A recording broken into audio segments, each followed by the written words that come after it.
እና ከፍቶ እንድትሰማ የረዳት አምላካችን ልቡናችንን ከፍቶ እንድትሰማ ይርዳን። የእመቤታችን የቅድስተ ቅዱሳን የድንግል ማርያም አማላጅነት፣ የቅዱሳን መላእክት፣ የጻድቃን፣ የሰማዕታት ጸሎት፣ ምልጃ፣ ረድኤት አይለየን። እኔ ከምሰጠው ውሃ የሚጠጣ ለዘላለም አይጠማም። በዮሐንስ ወንጌል ምዕራፍ 4 ከቁጥር 14 ላይ የሚገኝ ቃል ነው። ቃሉ ዛሬ በወንጌሉ ላይ ካህኑ አባታችን ያነበቡልን ነው። ታሪኩ በተለያየ ጊዜ በተደጋጋሚ የሰማነው ስለሆነ እሱን በመተረክ ጊዜ አልወስድም። በአጭሩ ግን ጌታችን መድኃኒታችን ኢየሱስ ክርስቶስ በይሁዳ ሳለ ብዙ ደቀ መዛሙርት ያደርጋል መባልን ሰምቶ ከይሁዳ ተነስቶ ወደ ገሊላ ለመሄድ ተነሳ ነው የሚለው ሲጀምር። ለምንድን ነው ለመሄድ የፈለገው? ብዙ ደቀ መዛሙርት ማድረግ ጀምሯል፣ የእሱ ደቀ መዛሙርት በዝተዋል ሲባል እሱን ትቶ ወደ ገሊላ መሄድ ፈለገ። ዝናው እየሰፋ ሲሄድ ማለት ነው። ዝናው እየሰፋ ስለ እሱ የሚነገረው ነገር እየሰፋ ሲሄድ ዝናውን ስላልፈለገ ትቶ ሄደ ማለት ነው። ይሄ ለእኛ ትልቅ ትምህርት ያስተምረናል። ዝነኞች እየሆንን ስንመጣ፣ ሰዎች እያወቁን ስንመጣ የበለጠ እንዲያውቁን ጥረት ማድረግ ሳይሆን እንዳንታወቅ ነው። እንግዲህ የመንፈሳዊ ሰው ሕይወት እንደዛ ነው መሆን ያለበት። ለዓለማውያን መታወቅ ነው የሚፈልጉት። መንፈሳዊያን ክርስቲያኖች ደግሞ እንዲታወቁ አይፈልጉም። ይሄን ጌታ አስተምሮናል። ከዛ ሲሄድ እንግዲህ ብዙ ደቀ መዛሙርት በዝተው ነው ያንን ትቶ ነው የሄደው። ከዛ ግን ከገሊላ ከይሁዳ ወደ ገሊላ ሲሄድ አጭር መንገድ በሰማርያ በኩል አለ።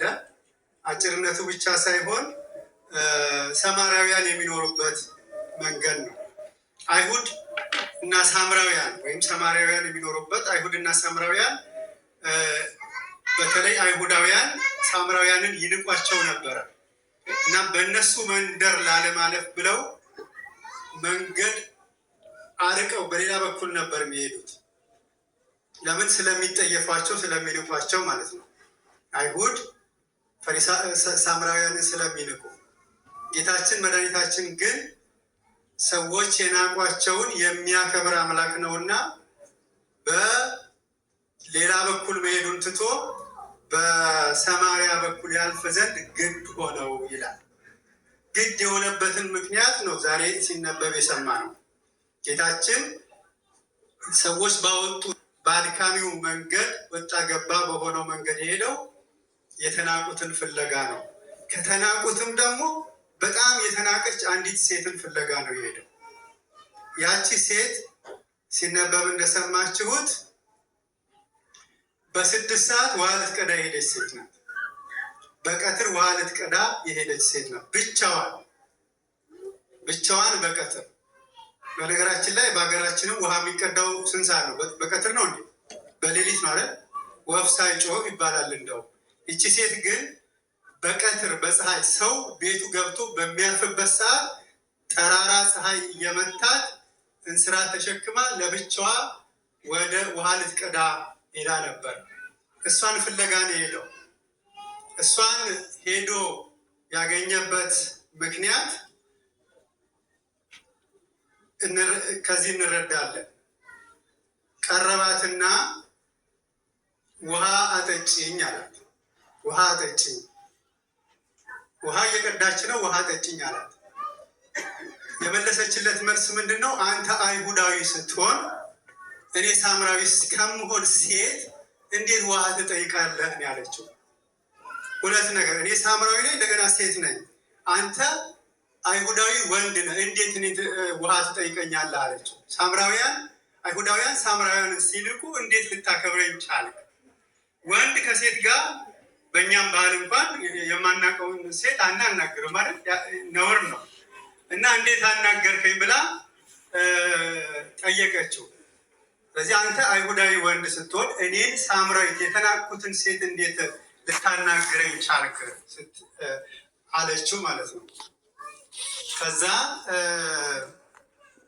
መድኃኒዓለም ኢየሱስ ክርስቶስ እንደዛ ብሎ ሲጠይቅ ሲላት ውሃ አጠጭኝ የሚልሽን ማን እንደሆነ ብታውቂ ኖሮ አንቺ ራስሽ ትለምኚው ነበረ፣ እርሱም የዘላለም ሕይወት ውሃን ይሰጥሽ ነበር አለ። የዘላለም ሕይወት ውሃን ይሰጥሽ ነበር አለ። ጌታ ሆይ አለችው፣ አንተ ውሃ መቅጃም አልያዝክም፣ ጉድጓዱም ጥልቅ ነው። አንተ ይህን ጉድጓድ ከሰጠን ከአባታችን ከያዕቆብ ትበልጣለህን? እሱም ልጆቹም ሚስቱም ከብቶቹም ከሱ ጠጡ አለችው። እና ጌታችን መድኃኒታችን ኢየሱስ ክርስቶስም እውነት እውነት እልሻለሁ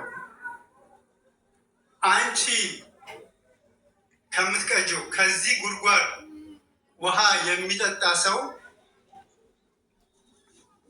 ተመልሶ ይጠማል። ከዚሁ ጉድጓድ ውሃ የሚቀዳ ሰው ጠጥቶ እንደገና ይጠማል፣ ሊቀዳ ይመጣል።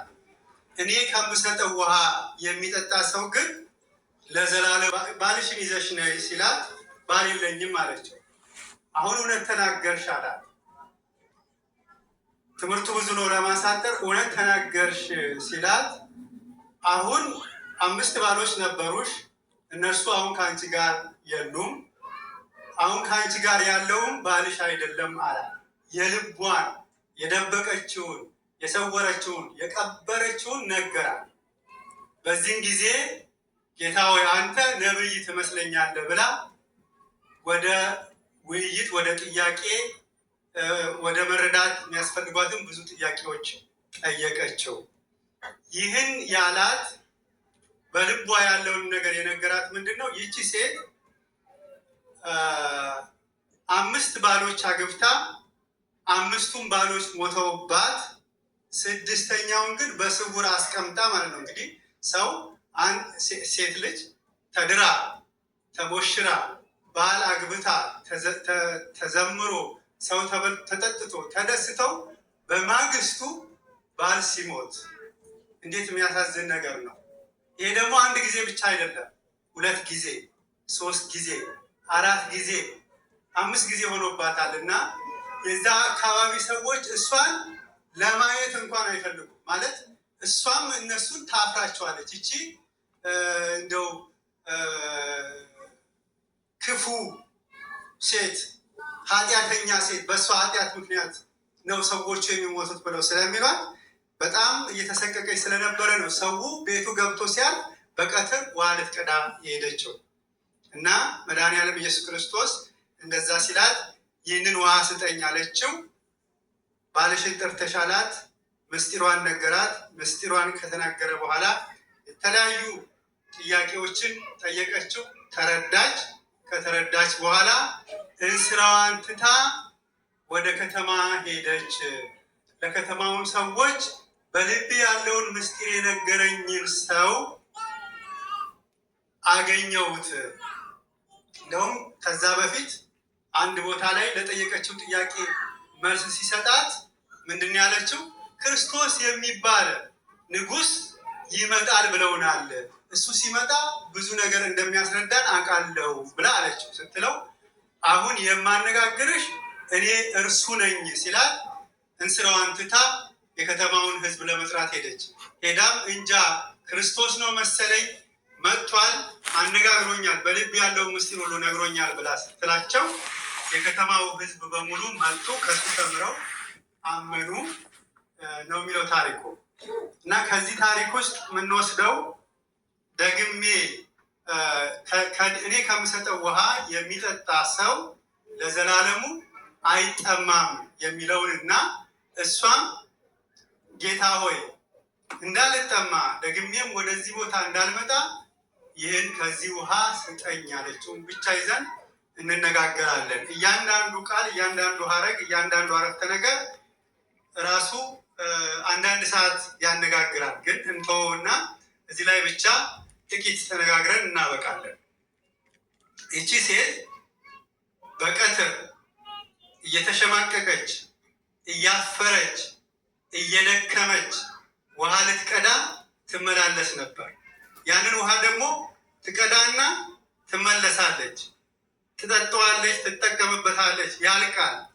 ጠጥታው ይጠማታል፣ ተጠቅማበት ያልቃል። እንደገና ትመለሳለች፣ እንደገና ትጠቀምበታለች፣ ትጠጣዋለች፣ ይጠማታል፣ እንደገና ትመለሳለች። ከዚህ ድካምና መሸማቀቅ ሊያወጣት የመጣ አምላክ እነዚያን የበዙትን ደቀ መዛሙርት በይሁዳ ያሉትን ትቶ አንዲት ሴት ለማስተማር የመጣው አምላክ ይህችን ሴት ከዚህ ስቃይ ለማውጣት ነው የመጣውና ምንድን ነው ያለችው? ጌታ ሆይ እንዳልመላለስ፣ እንዳልሸማቀቅ፣ እንዳልቸገር ከዚህ ውሃ ስጠኝ ያለችው።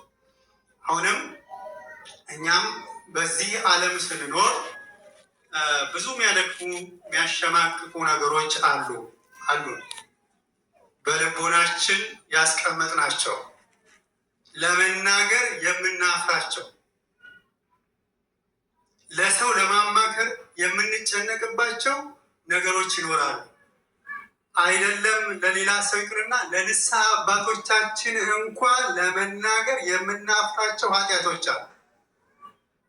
ለመስማት ለመናገር የሚከብዱ ነገሮች አሉ። የደበቅናቸው በልባችን ያሉ የሚያስጨንቁን ነገሮች አሉ። በኑሯችንም ውስጥ እንደዚሁ ለሰው ነግረነው አማክረነው መፍትሄ ያጣንባቸው በቃ ለምን እነግራቸዋለሁ ብለን የቀበርናቸው ሴት 5ቱን እንደቀበረች የቀበርናቸው ብዙ ነገሮች በውስጣችን ያሉ አሁንም በውጭ ደግሞ በሕይወት ኖረው የሚያስጨንቁ ብዙ ነገሮች አሉ። ለሰው አማክረን መፍትሄ ያጣንባቸው እነዚህ ነገሮች አንዳንድ ጊዜ ይሞላሉ፣ ተመልሰው ደግሞ ይጎላሉ። የዚህ ዓለም ነገር እንደዚህ ነው አይደል? ይሞላል፣ ይጎላል። ቀርታ ሞልታ ትሄዳለችን ስራዋን ቤቷ ሄዳ በማግስቱ ይጎላል፣ እንደገና ትቀዳለች። እየሞሉ የሚጎሉ ነገሮች ደግሞ አሉ። በህይወታችን መማር እንፈልጋለን። ለምሳሌ እንደው ዲግሪ ቢኖረኝ የመጀመሪያ ዲግሪ ቢኖረኝ ብለን እንማራለን። ያን እንትን ካልን በኋላ ስንደርስበት ባዶ ይሆናል። ከዛ ላይ ማስተርስ ቢኖረኝ ይበቃኛል፣ በቃ ያረካኛል እንላለን። እሱ ነው ፒኤችዲም እንደዛው ነው። ሌሎችም ነገሮች ሀብትም ቢሆን በቃ እንደው አንድ ትንሽ ስራ ባገኝ እዚህ ሀገር እንደመጣም በተለይ እንደው አበሻ ቤትም እንኳን ትንሽ ስራ ባገኝ እሷን ሰራ አድርጌ እንደው ወጥቼ መገባበት እንላለን። ከዛ አይ እንደው የመንግስት ስራ ባገኝ በቀላል እንደው በሚኒመም ዌጅም ቢሆን የመንግስት ስራ ባገኝ። ከዛ ደግሞ እያን ነው የተሻለ ስራ ክፍያው ከፍ ያለ። ከዛ ደግሞ 2 ስራ ቢኖረኝ የራሴ ቢዝነስ ቢኖረኝ ወዘተርፈ እንላለን። ስናገኘው ይሞላል፣ ስንደርስበት ይጎላል እና ያስጠማናል። አያረካልም። አይደለም ዓለማዊው ነገር ይቅርና ከእግዚአብሔር ቤት እንኳን የምናገኘው በረከት በእንስራ ስጋዊ በረከት ከሆነ ያስጠማል። በእንስራ የሚቀዳ የሚጎል ነገር አለ። አሁን ለምሳሌ ጸልየን ስራ እናገኝ እንላለን። ጸልየን ስራ ካገኘን በኋላ እንደገና እንጠማለን። ጸልየን ጾመን የሆነ ነገር እናገኝ እንላለን። ምድራዊ ነገር ስጋዊ ነገር እንጠይቅና እናገኛለን። ስንደርስበት እንደዛው ነው። ሌላው ይቅርና የዕለት ኑሯችን እንኳን የሚያስፈልገው የሚበላና የሚጠጣው ምግብና መጠጥ እንኳን ርቦን እንበላለን፣ እንጠግባለን። ከዚህ በኋላ እንደው እንደዚህ አልበላም እንል እንችላለን። በኋላ ደግሞ እረስተ ነው ቀን ላይ ያልነው ሰዎች ማታ ላይ ይረበናል። ማታ ላይ የበላነው የጠጣነውን እንደው አይ ከዚህ በኋላ እንደው በደንብ ራሴን እገዛለሁ በመጠን እበላለሁ ያለ ሰዎች ነገ ደግሞ እንደገና አብዝተን ደግሞ በመብላት ራሳችንን እንጎዳ። ይሄ እየበላን እየጠማን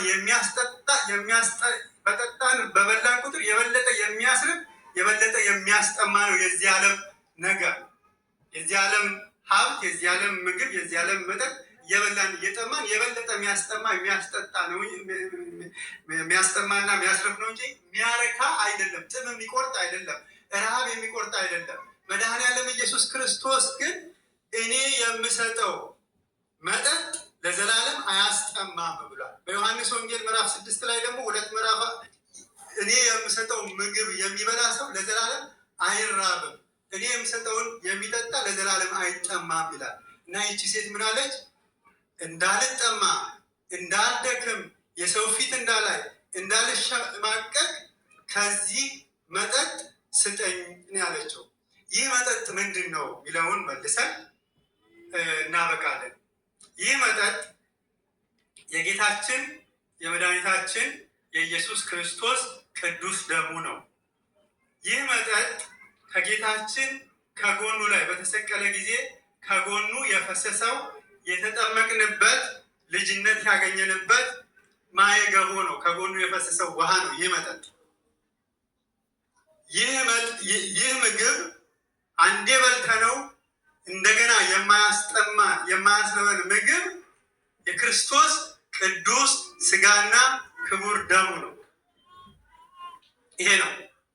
ይሄንን የተቀበለ ሰው ቅዱስ ስጋና ክቡር ደሙን የተቀበለ በአግባቡ ሆኖ ማለት ነው፣ እንደሚገባ ሆኖ የተቀበለ ሰው ለዘላለም አይጠማም፣ ለዘላለም አይራብም ነው።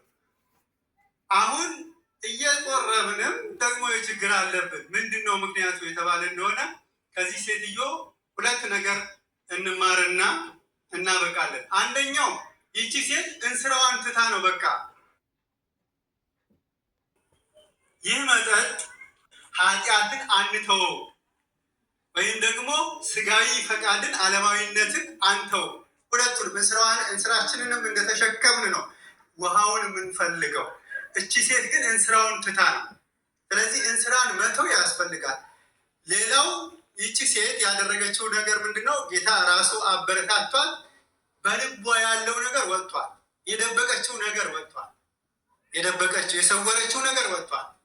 ንስሐ በሚገባ ሳንሰውር ሳንቀብር የቀበርነውን ኃጢአት አውጥተን በግልጽ ስንናዘዘው፣ የሰወርነውን ሰዎች የማያውቁብንን ነገር መጥተን ለካህናት አባቶቻችን ስንናገር ከነገርን በኋላ ደግሞ ይህ እንደ እንስራ እንደ ሸክላ የሆነውን ስጋዊ ነገር ዓለማዊ ነገር እርግፍ አድርገን ትተን ወደ ክርስቶስ ስንመጣ ያ የበላነው ያ የጠጣነው ውሃ ለዘላለም አያስጠማም፣ ለዘላለም አያስጠጣም። ግን ከእንስራ ጋር ከሆነ ከዓለማዊነት ጋር ከስጋዊነት ጋር ንስሐ ሳንገባ ብንቀበለው ተመልሰን ለመቅዳት እንመጣለን፣ ተመልሰን ወደ ኃጢአት እንመጣለን። ንስሐም ቢሆን እንዲሁ እየደጋገምን፣ በእርግጥ ንስሐ የሚደገም ምስጢር ነው፣ ግን እንደው አድካሚ እስኪሆን ድረስ ማለት ነው። ልክ እንደ አሁኗ ሴት እንደደከመችው አድካሚ እስከሚሆን ድረስ እንደጋግማለን። እንደዛ እንዳይሆን ከዚህ ሴት ልንማር ይገባል። እግዚአብሔር አምላካችን ንስሐ ገብተን ቅዱስ ሥጋውን ክቡር ደሙን ተቀብለን የመንግስቱ ወራሾች ለመሆን ይብቃን።